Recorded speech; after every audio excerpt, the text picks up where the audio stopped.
पिछले साल हमने भारत जोड़ो यात्रा की, कन्याकुमारी से कश्मीर तक 4000 किलोमीटर भारत को जोड़ने के लिए, और भारत के जो कमजोर लोग हैं, जिनके साथ अन्याय हो रहा है, उनका जो मैसेज है उसको उठाने के लिए हमने यात्रा की।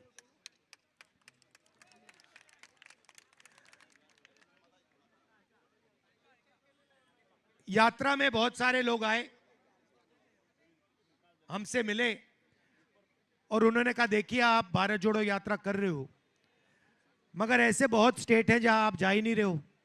आप गुजरात नहीं जा रहे, आप उड़ीसा नहीं जा रहे, आप असम नहीं गए, छत्तीसगढ़ नहीं गए, झारखंड नहीं गए, बिहार नहीं गए, तो ये कैसी भारत जोड़ो यात्रा हुई?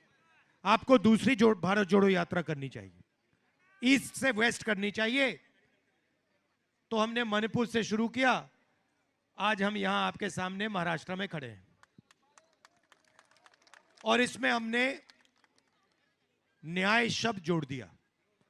पहली यात्रा भारत जोड़ो यात्रा, दूसरी यात्रा भारत जोड़ो न्याय यात्रा।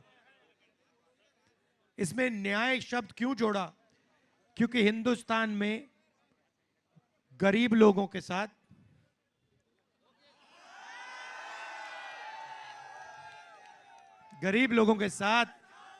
किसानों के साथ, मजदूरों के साथ, छोटे व्यापारियों के साथ, युवाओं के साथ अन्याय हो रहा है। मैं आपसे सवाल पूछता हूं, आप जानते हो नरेंद्र मोदी ने हिंदुस्तान के 22 सबसे बड़े अरबपतियों का कितना कर्जा माफ किया है? कोई जानता है? 16,000 करोड़ रुपए। ये आप जानते हो कितना है? 16,000 करोड़ रुपए कह दिया, इसका क्या मतलब है? ये जो नंबर है, ये आम आदमी को समझ नहीं आता, इतना बड़ा नंबर है। ये अरबपतियों को ही समझ आता है। तो समझाने के लिए मैं आपको बताता हूं, मनरेगा में 65,000 करोड़ रुपए लगते हैं साल के। उसमें देश के सब आदिवासी, दलित, गरीब लोग काम करते हैं। करोड़ों लोगों को उसमें रोजगार मिलता है। एक साल 65,000 करोड़ रुपए चलाने में लगते हैं। नरेंद्र मोदी ने 22 लोगों को 24 साल का मनरेगा का पैसा पकड़ा दिया।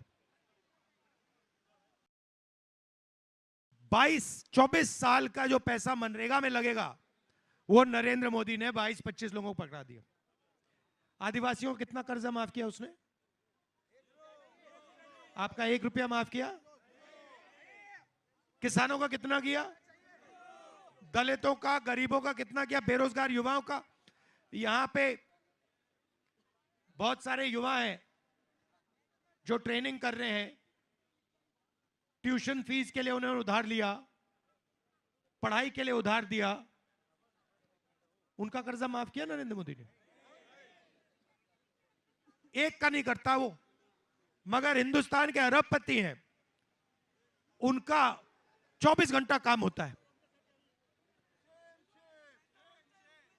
तो दूसरा सवाल आपसे, यहां पे आदिवासी लोग हैं, काफी हैंगे? मुझे बताओ आपकी हिंदुस्तान में कितनी आबादी है?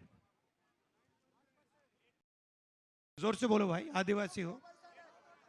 8% है, ठीक है?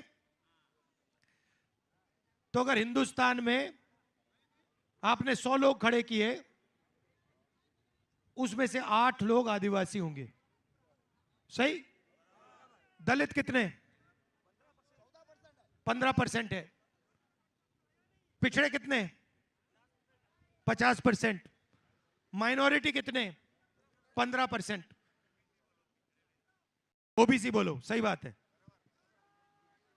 सही बात है। सचमुच में ये ओबीसी शब्द भी गलत है। ओबीसी अदर बैकवर्ड कास्ट, इसका क्या मतलब है? आपकी पहचान है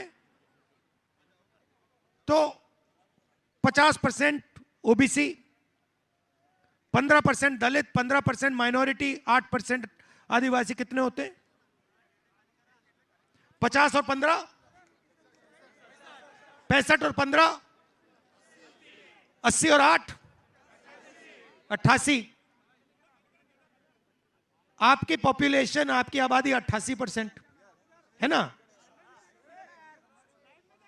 तो मुझे बताओ भैया, ये जो मीडिया में ये जो बस है इनकी,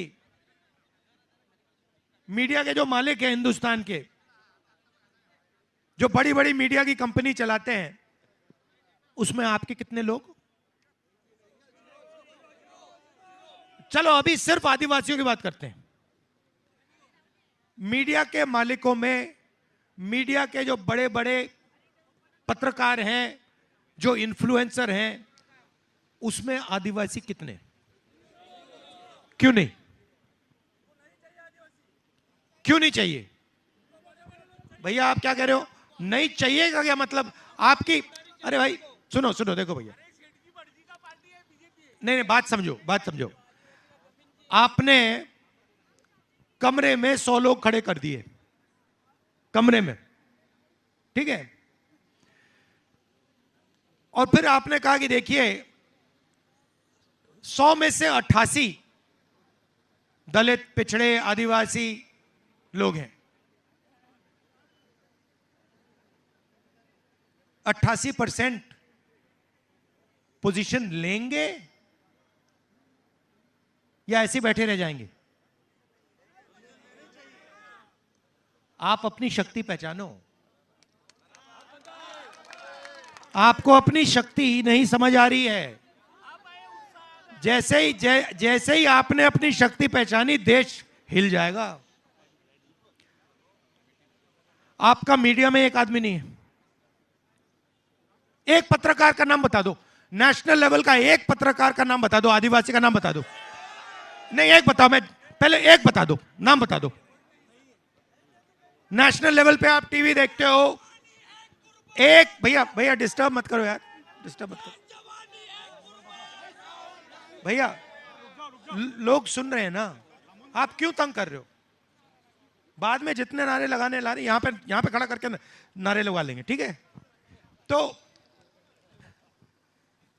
एक मुझे मीडिया में आदिवासी, पिछड़ा, दलित, ओबीसी एक दिखा दो मुझे, कहां है वो? मैं ढूंढ रहा हूं उसको। मीडिया में 24 घंटा कभी बॉलीवुड की बात होती है, सही, कभी नरेंद्र मोदी जी की बात होती है। देखो भैया, देखो समुद्र के अंदर घुस गए, पूजा कर रहा है समुद्र के अंदर। कोविड आता है, कहता है भैया मोबाइल फोन की लाइट बजाओ, थाली बजा दो।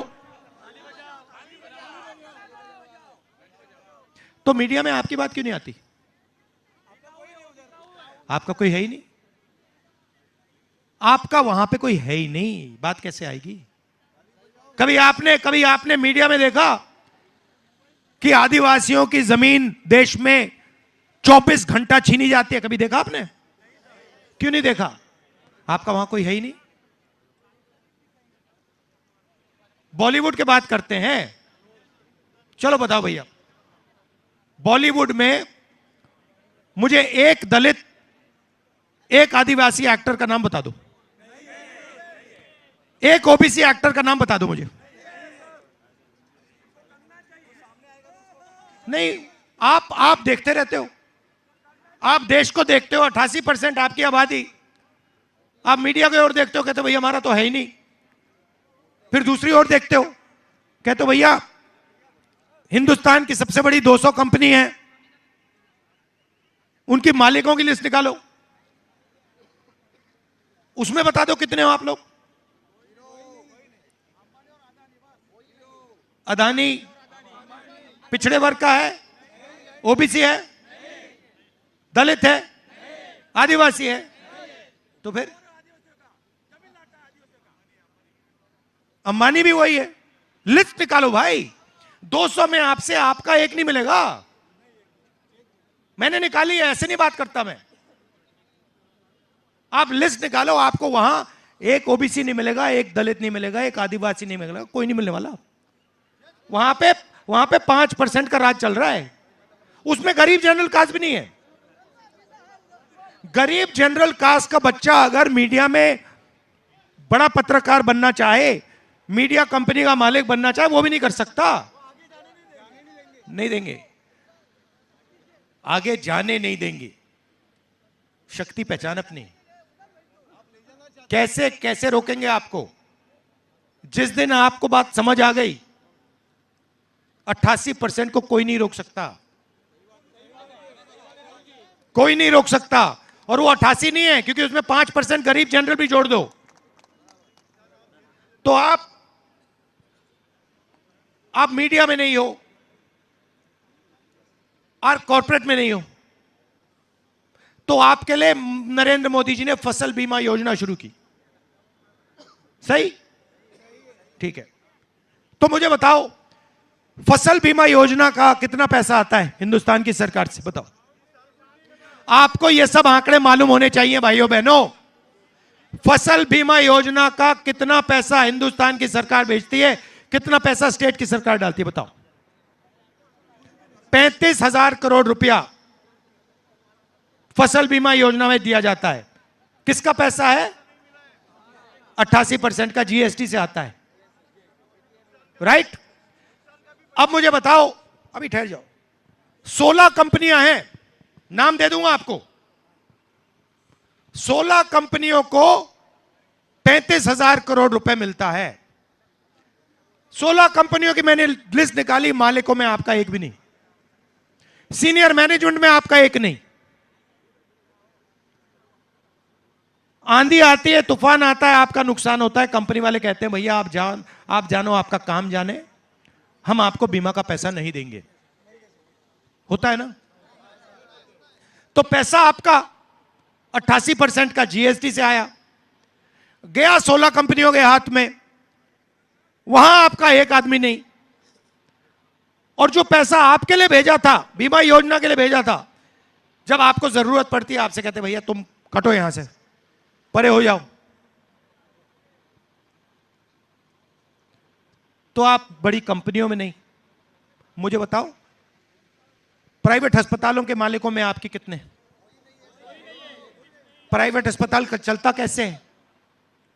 चलता कैसे है? किसके पैसे से चलता है? 88% से चलता है। जमीन दी जाती है, किसकी जमीन दी जाती है? 88% की। आपने कभी अखबार में पढ़ा कि अदानी जी की जमीन एक्वायर कर दी गई? क्यों? नहीं, हर रोज आदिवासियों के पास जाओ, कहते भाई हमारी जमीन ले ली, दलितों के पास जाओ हमारी जमीन ले ली, ओबीसी के पास जाओ हमारी जमीन ले ली। मगर अदानी की जमीन कभी एक्वायर नहीं होती, कभी नहीं। वो सबके एक्वायर करता जा रहा है, करता जा रहा है, करता जा रहा है, उसकी कोई नहीं एक्वायर करता। उसने ऐसा क्या काम कर दिया कि उसकी एक इंच जमीन नहीं एक्वायर हो सकती, और 88% की, 88% की 24 घंटा एक्वायर हो रही है।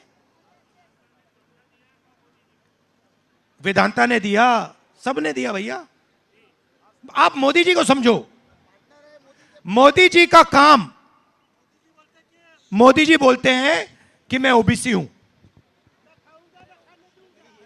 सबसे पहले वो ओबीसी नहीं है। सबसे पहले नरेंद्र मोदी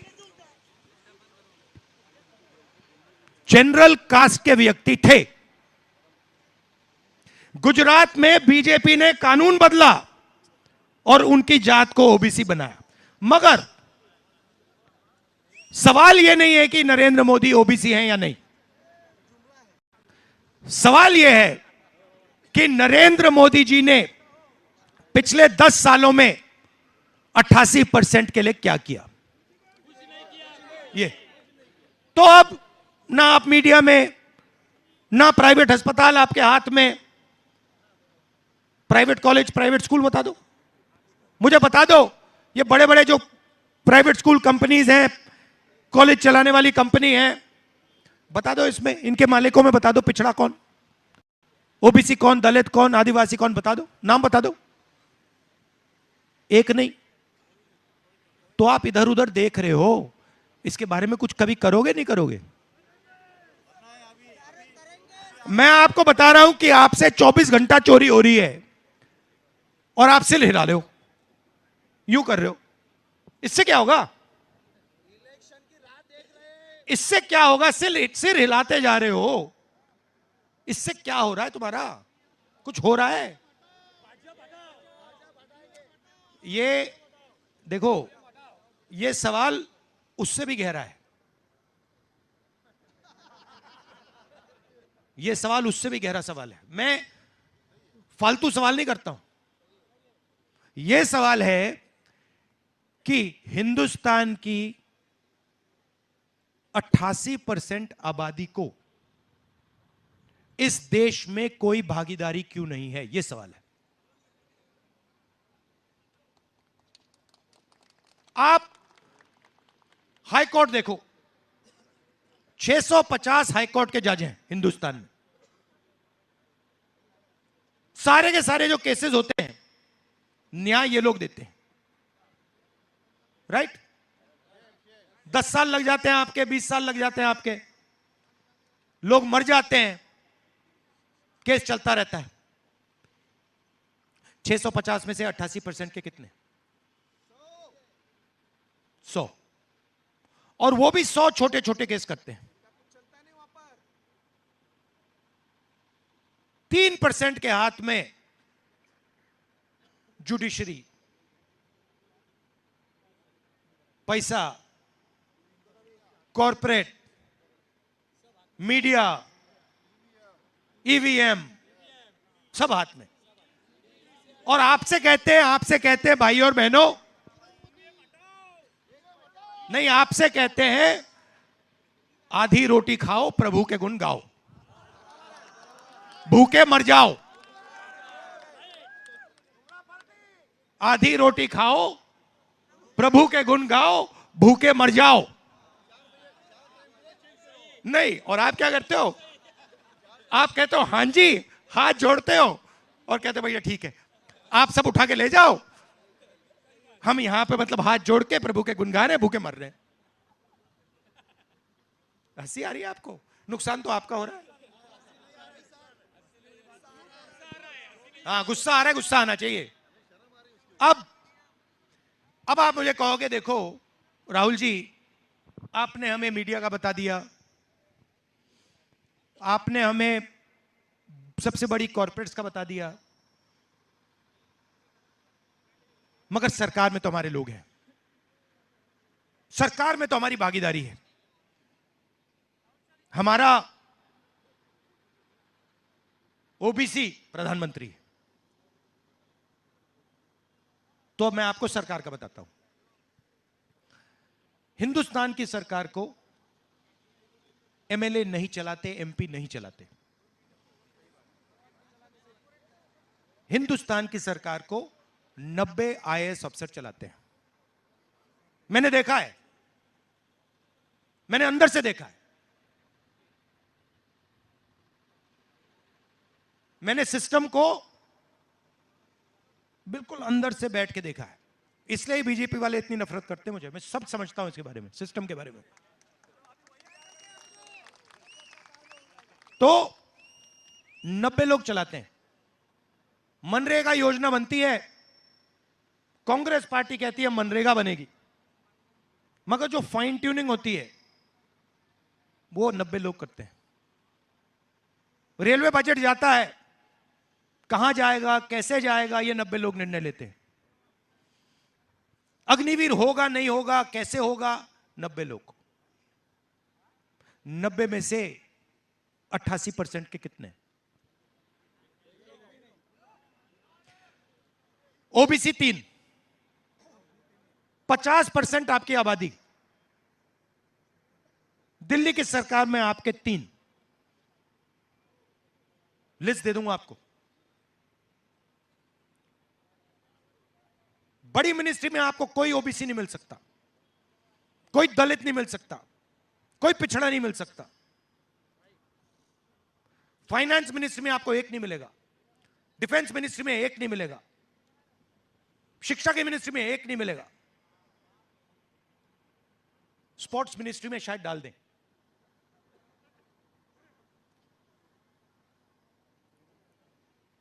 अगर हिंदुस्तान की सरकार 100 रुपए खर्च करती है, बजट में अगर 100 रुपए खर्च होता है, तो पिछड़े वर्ग के अफसर 5 रुपए का निर्णय लेते हैं। ठीक है? दलित अफसर 1 रुपया का निर्णय लेते हैं, और आदिवासी जो 8% हैं वो 10 पैसे का निर्णय लेते हैं। यह है आपकी भागीदारी। सरकार में 100 रुपए खर्च होते हैं, आपके अफसर 6 रुपए का निर्णय लेते हैं। 6 रुपए 10 पैसे,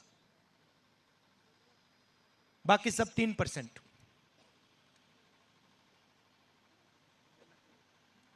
मीडिया में एडवर्टाइजमेंट जाता है, मोदी जी, इनकी सरकार हजारों करोड़ रुपए मीडिया के एडवर्टाइजमेंट में देती है ना? कहां जाता है पैसा? आदिवासी को मिलता है क्या? ओबीसी को मिलता है? नहीं, वही 3% को जाता है। 16 लाख करोड़ रुपए वही तीन लोगों को। सरकार का कोई भी काम होता है, पहले क्या होता था? पब्लिक सेक्टर था, उसमें थोड़ी सी जगह आपकी बन जाती थी, ओबीसी, दलित, आदिवासी, थोड़ी सी जगह बन जाती थी, उसको सबको प्राइवेटाइज कर दिया। एनजीओ की बात करता हूं, एनजीओ को करोड़ों रुपए मिलते हैं। एनजीओ के मालिक में मुझे एक पिछड़ा दिखा दो, एक दलित दिखा दो, एक आदिवासी दिखा दो, कोई नहीं है। तो फिर मैं अपने आप से पूछता हूं, भाई ये हो क्या रहा है? ये 88% लोग जो देश के, ये करते क्या है? ये ना मीडिया में, ना सरकार में, ना पुलिस में, कहीं भी नहीं है। कहां क्या करते हैं ये लोग? क्या करते हैं ये? मजदूरी करते हैं। अभी जाग नहीं रहे, जिस दिन जागना शुरू हो गया ना, ये देश हिलना शुरू कर देगा। अभी जागने, अभी अभी अभी बहुत, मतलब अभी अभी अभी अभी अभी तो कोई आइडिया, अभी तो कोई आइडिया नहीं है भाई, अभी कोई आइडिया ही नहीं है।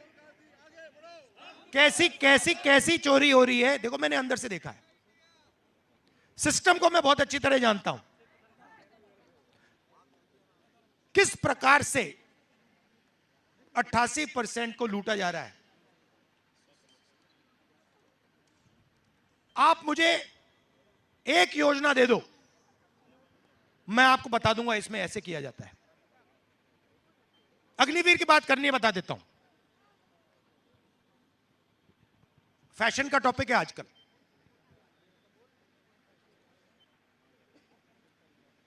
अग्निवीर क्यों हुआ, कोई बता सकता है? अग्निवीर से कोई खुश तो नहीं है ना? तो अग्निवीर हुआ क्यों? 90% लोग दुखी हैं, अग्निवीर नहीं चाहते, तो हुआ क्यों बताओ? एक, पेंशन। दूसरा,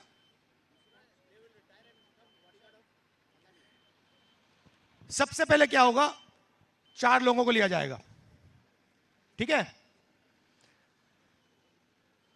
उनसे कहा जाएगा भैया तुम अग्निवीर हो। उसमें कौन जाएंगे? उसमें 88 में से जाएंगे। उसमें दलित जाएंगे, पिछड़े जाएंगे, ओबीसी जाएंगे, आदिवासी जाएंगे, गोली खाने के लिए। उनको 6 महीने की ट्रेनिंग दी जाएगी और उनसे कहा जाएगा देखो भैया चलो तैयार हो जाओ, उधर जाओ, चाइना के सामने, सैनिक के सामने खड़े हो जाओ। वो चाइना के सैनिक को 5 साल की ट्रेनिंग मिलेगी, इसको 6 महीने की। अगर यहां पे हमने एक लड़के को 6 महीने की ट्रेनिंग दी राइफल चलाने की और दूसरे को 5 साल की ट्रेनिंग दी और दोनों को खड़ा कर दिया, क्या होगा?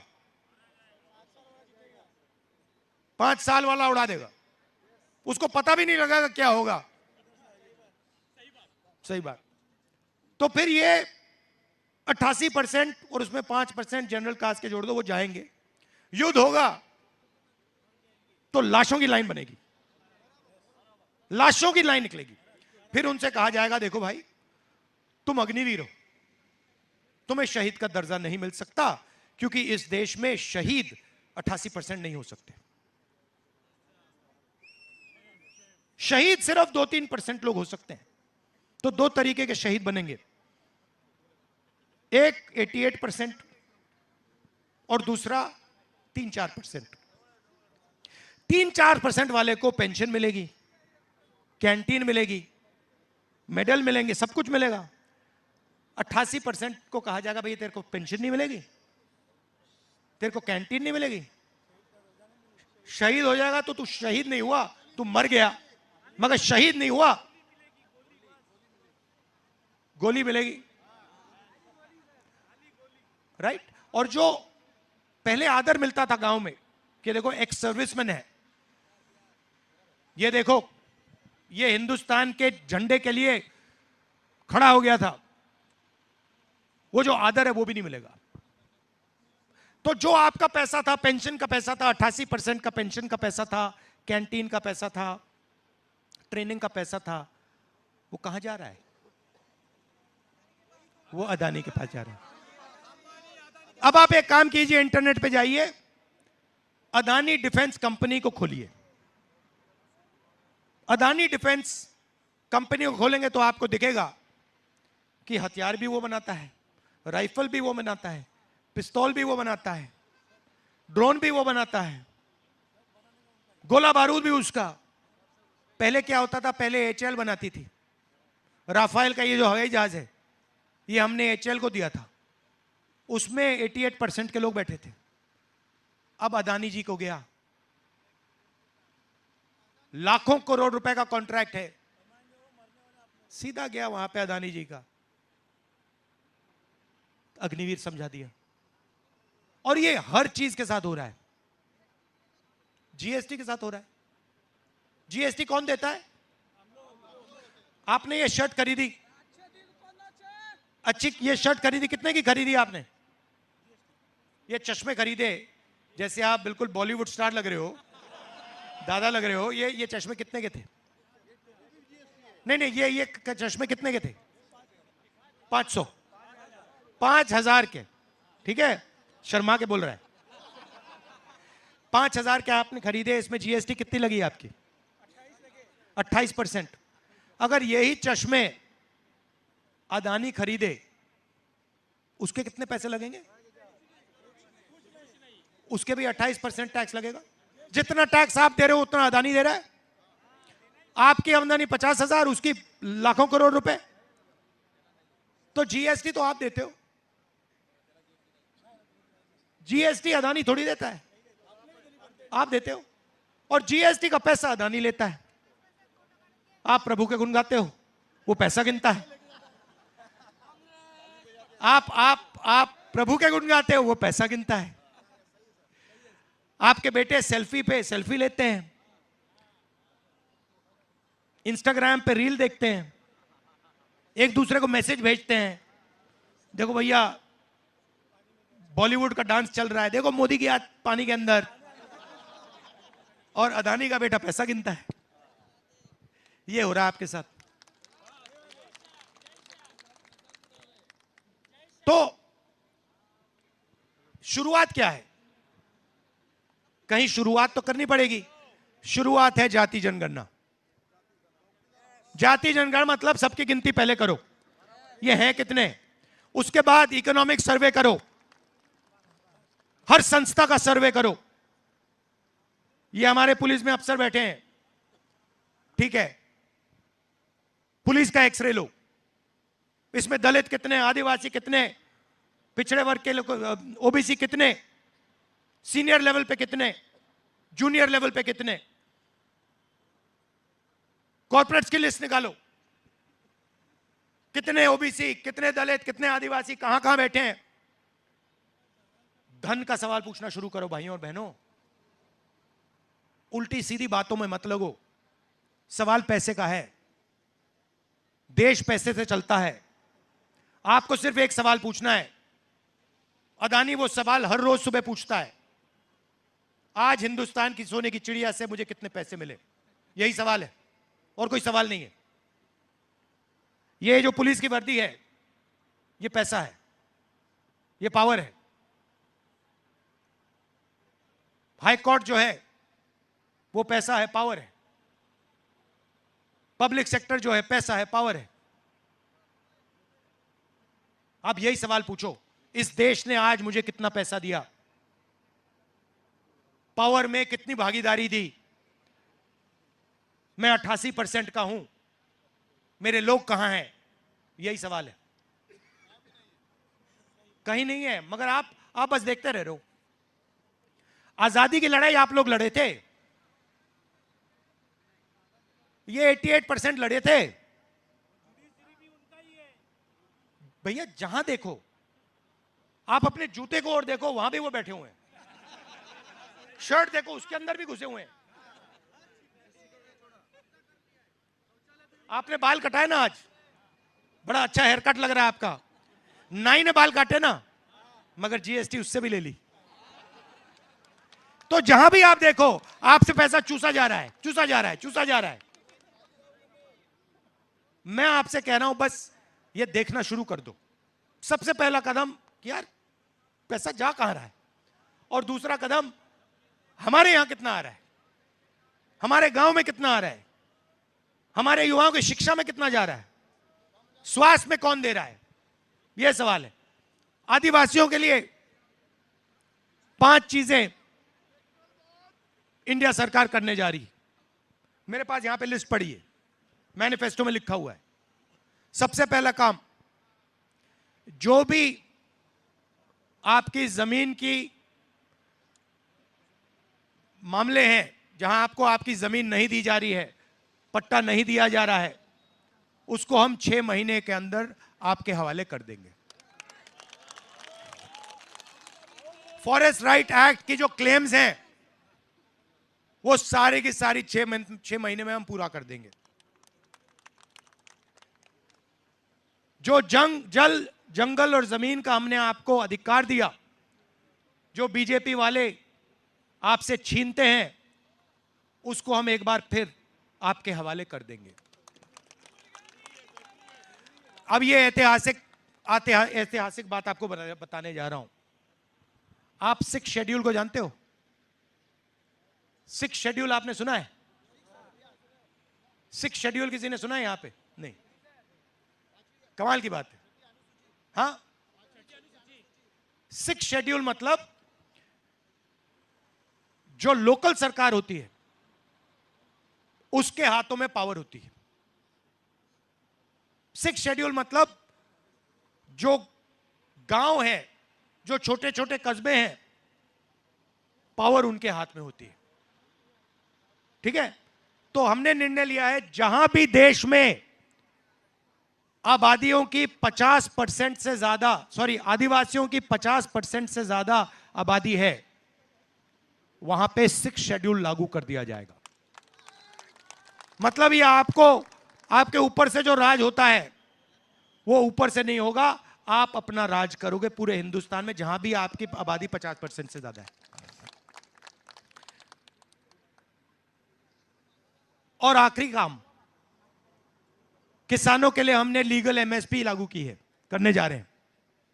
वैसे ही जो आपका जंगल का प्रोड्यूस होता है, जो जंगल में उगता है, जो आप बेचते हो, उसके लिए भी हम गारंटी करके आपको मिनिमम सपोर्ट प्राइस, कम से कम दाम देने जा रहे हैं। और 5वां काम, शायद सबसे बड़ा काम, हिंदुस्तान के सब गरीब परिवार हैं, उनकी लिस्ट बनाई जाएगी। उसमें ज्यादा से ज्यादा 88% के होंगे। होंगे नहीं होंगे? जो भी गरीब परिवार हैं, उन परिवारों में एक महिला को साल का 1 लाख रुपया बैंक अकाउंट में दिया जाएगा।